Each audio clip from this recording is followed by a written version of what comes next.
Jeg vil i denne video vise, hvordan man måler blodglukose.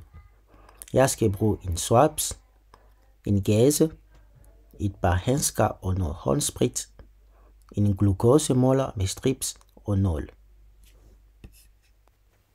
Først og fremmest gør jeg glukosemåler klar til brug ved at sætte stripsen ind i måleren.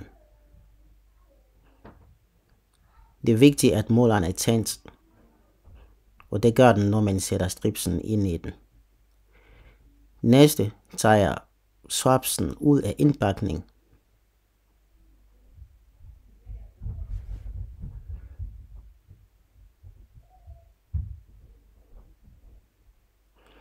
Samtidig tager jeg nåle og fjerner dimsen, således at jeg er klar til indstik.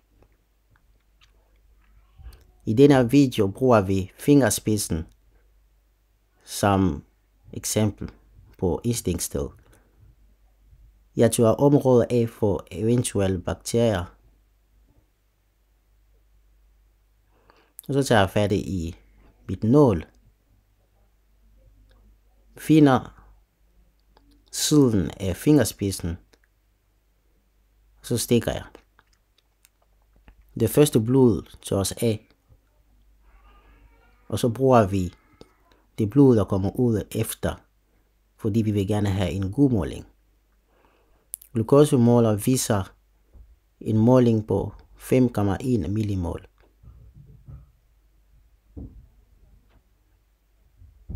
Overskydende blod tørres af med en gase.